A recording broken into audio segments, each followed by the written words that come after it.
Okay, let's continue with the next topic, that is interior of the earth. Interior of the earth.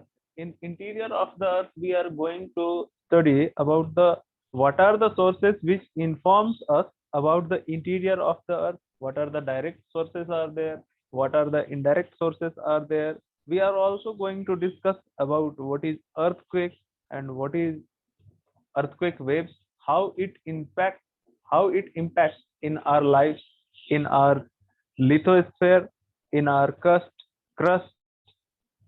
इसको हम लोग ऐसे समझेंगे कि अर्थक्वेक जो होता है उसका पृथ्वी पर क्या प्रभाव पड़ता है, क्रस्ट पर क्या प्रभाव पड़ता है ना। अर्थक्वेक होता क्यों है, अर्थक्वेक वेव्स क्या होते हैं, है ना।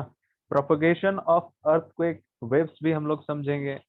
So now continue with sources about the interior of the earth. What are the sources which informs us कि हमारा पृथ्वी कैसा है ना। So you can understand human life is largely influenced by the physiography of the region. The physiography in turn is influenced by the various endogenic process operating in the interior of the earth. This make it necessary for us to understand the interior internal structure of the earth. कहने का मतलब ये है, there are various endogenic and exogenic processes are there which are continue in progress, and due to endogenic process and exogenic process you are able to see various transformation in crust. So let's continue with the direct sources. Indirect sources, आप इसको ऐसे समझ सकते हैं कि पृथ्वी की आंतरिक संरचना को हम लोग कैसे समझते हैं। तो जो तो डायरेक्ट सोर्सेस वो हो गया जिसको हम तुरंत देख कर समझ पा रहे हैं अपने आंखों के सामने। तो दे आर रॉक, है ना। चट्टाने आपको दिखती होंगी, पत्थरे दिखते हैं, है ना। क्रस्ट पर, क्रस्ट जो है, क्रस्ट मैं बोल रहा हूँ तो आपको ये समझना है कि अर्थ का जो लेयर है, अर्थ को जब आप पढ़ रहे हैं तो इसको पढ़ते हैं क्रस्ट, मेंटल और कोर। अर्थ जो है 3 लेयर्स में डिवाइडेड है, क्रस्ट, मेंटल और कोर में। तो ये जो क्रस्ट मैं बोल रहा हूँ ये भू प्रॉपर्टी है जो जिस पर आप चल पाते हैं, है ना। ये महासागरों की जो भू प्रॉपर्टी होती है, यानी कि क्रस्ट का जो थिकनेस होता है अराउंड द ओशन, वो 5 किलोमीटर तक होता है ना। और यही चीज कॉन्टिनेंट में जो है थोड़ा ज्यादा होता है, अराउंड 12 किलोमीटर और 10 किलोमीटर आप कह सकते हैं। The earth radius is about 6,370 kilometers. Okay, going beyond a limit is not possible as it is very hot at this depth. कहने का मतलब ये हुआ कि ये जो 6,370 किलोमीटर डेप्थ है अर्थ का, है ना, इतना डिगिंग करेंगे तब आप कोर तक पहुंच पाएंगे। तो ये तो इम्पॉसिबल है ना। अभी तक जो है अराउंड 14 या 15 किलोमीटर तक हुआ है ना। Somewhere in Cola, Cola is a place, वहां पर डिगिंग करके इंटीरियर स्ट्रक्चर कैसा है अर्थ का, क्या रॉक्स के फॉर्मेशन क्या है इंटीरियर ऑफ अर्थ को पता करने का प्रयास किया गया है ना। It is very hot in depth. आप इसको और अलग तरीके से अगर समझ सकते हैं तो the knowledge about interior of the earth is obtained through the direct sources and indirect sources. Direct sources includes rock material from mining areas and molten magma from volcanic eruptions. Besides, scientists are working on deep ocean drilling project and integrated ocean drilling project. These projects have provided information about the interior of Earth through the analysis of material collected at different depths.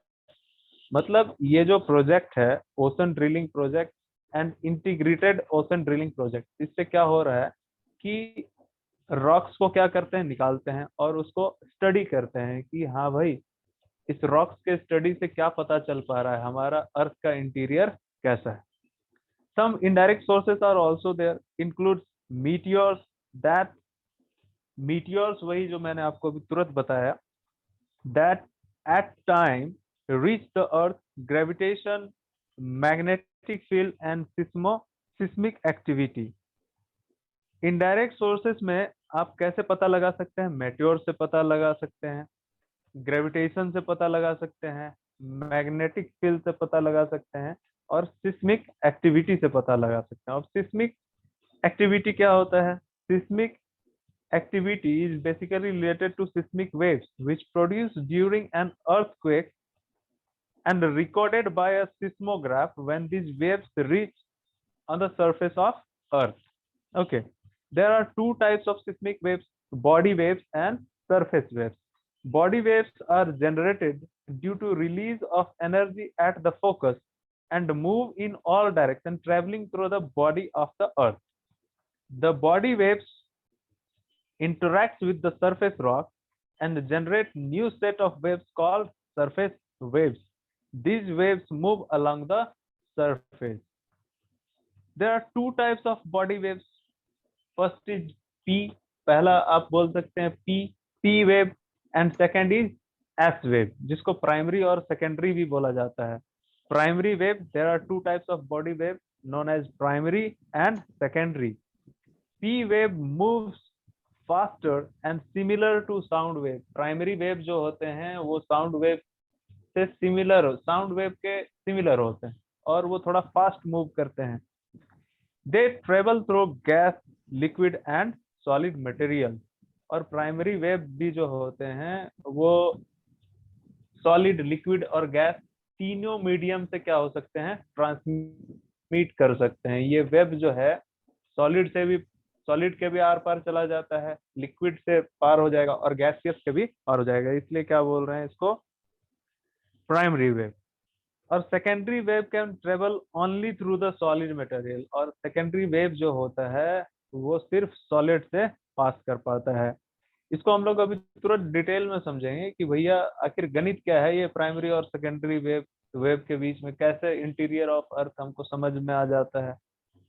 अब इसको ऐसे समझते हैं, suppose करो कि आप इस चीज को आइडेंटिफाई करना चाहते हैं कि इंटीरियर में कैसा है स्ट्रक्चर, सॉलिड है, लिक्विड है या गैसियस स्टेज में है। तो इसको आप ऐसे समझ सकते हैं कि हमारा जो क्रस्ट है यानी कि जो भू प्रॉपर्टी है वो तो आपको दिख रहा है सॉलिड स्टेट में। उसके नीचे मेंटल है जहां पर मैग्मा पाया जाता है। मैग्मा क्या है? लिक्विड स्टेट में है ना। मैग्मा मेंटल के नीचे क्या है? कोर है जो कि क्या है? सॉलिड स्टेट में है। कोर भी क्या है? दो पार्ट्स में डिवाइड है, एक इंटरनल कोर और दूसरा एक्सटर्नल कोर। इंटरनल कोर जो है वो मेटालिक फॉर्म में है, निकेल और फेरस के फॉर्म में, है ना। नाइफ लेयर भी बोला जाता है, निकेल और आयरन। कोर जो है कि किस चीज से बना हुआ है? टू मेटल से, जिसको क्या बोलते हैं हम? निकेल और आयरन। और आउटर कोर जो है exist in liquid state just because of excess temperature of core, है ना। और अब आप ये पूछेंगे कि बताइए कि एक्सटर्नल कोर जो है वो लिक्विड स्टेट में है और इंटरनल कोर सॉलिड स्टेट में, ये कैसे पॉसिबल हो गया? तो ये इसलिए पॉसिबल हो गया कि ये जो प्रेशर है ना, कोर में प्रेशर बहुत ज्यादा है, इसलिए वो अपने शेप को कैसा है? सॉलिड शेप में है। और टेम्परेचर कोर का बहुत है तो कोर के अराउंड जितने भी रॉक्स हैं वो कैसे हैं? मोल्टेन फॉर्म में, पिघले हुई अवस्था में। तो आप अभी समझ पाए कि क्रस्ट, मेंटल और कोर क्या होता है। और मेंटल, अपर मेंटल को हम लोग स्टेनोस्फेयर भी कहते हैं, है ना।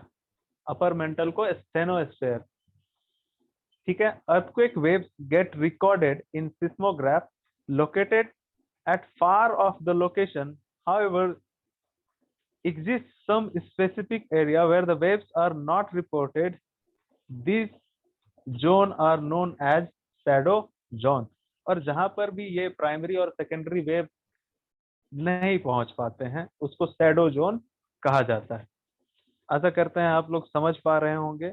अगर आप लोगों को कोई डाउट है तो please ask so that I can continue with the next topic. Guys, please ask your question.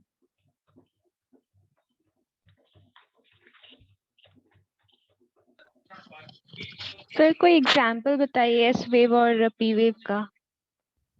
P wave का और एस वेव का एग्जांपल बताएं। कैसा, लाइव एग्जांपल या पढ़ाई वाला? चलो पढ़ाई वाला एग्जांपल मैं बताता हूँ। देखो क्या है कि P waves are similar to sound waves, है ना। तो पी वेव का एग्जांपल तो ऐसे ही हो गया, मैं जब बोल रहा था तो आप सब ध्यान से सुनिए, ठीक है। तो पी वेव का एग्जांपल क्या हो गया? साउंड वेव, है ना। साउंड वेव के तरह ही होता है ना। और ये वेव्स कैसे निकलते हैं, अब देखो क्या होता है।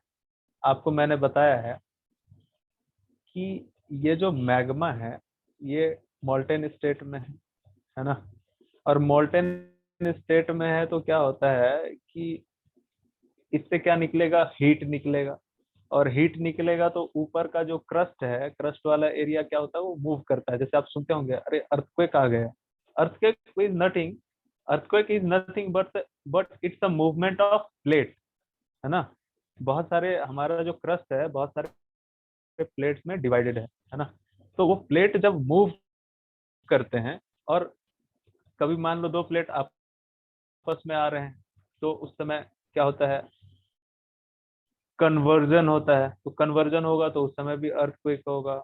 डाइवर्जन यानी कि दो प्लेट एक दूसरे से अलग जा रहे हैं तो उस समय भी कुछ हलचल होता है, उस समय भी अर्थक्वेक आता है। और अगर पैरेलल मूवमेंट भी हो रहा है, यानी कि दोनों प्लेट ना तो पास आ रहे हैं ना तो दूर जा रहे हैं, यानी कि पैरेलली एक दूसरे के मूव कर रहे हैं, उस समय भी अर्थक्वेक आता है। और आपका प्रश्न ये था, एग्जाम्पल बताइए सर। तो प्राइमरी वेव का सिमिलरिटी आपको साउंड वेव से मिल गया। And an important fact about S wave is that they can travel only through the solid matters, है ना। और एस वेव जो होता है सेकेंडरी वेव, इसको आप ऐसे समझ सकते हैं कि सेकेंडरी वेव जो होगा सिर्फ सॉलिड में ट्रांसमिट करेगा, है ना। सॉलिड के ही आर पार जा पाएगा, उसको सेकेंडरी वेव बोल रहे हैं, है ना। तो होप, मैं आशा करता हूँ कि आपको क्लियर हुआ होगा ये बात, डिफरेंस। Yes sir. और एग्जाम्पल, एग्जाम्पल इसका जो है, पी वेव हम लोग अभी चैप्टर जो पढ़ रहे हैं वो अर्थक्वेक पढ़ रहे हैं, ठीक है। जब हम लोग फिजिक्स पढ़ेंगे तो उसमें वेव्स अलग होते हैं ना।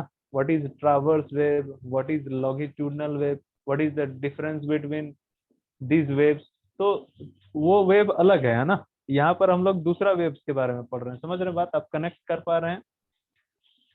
Yes sir. हाँ। और कोई क्वेश्चन है?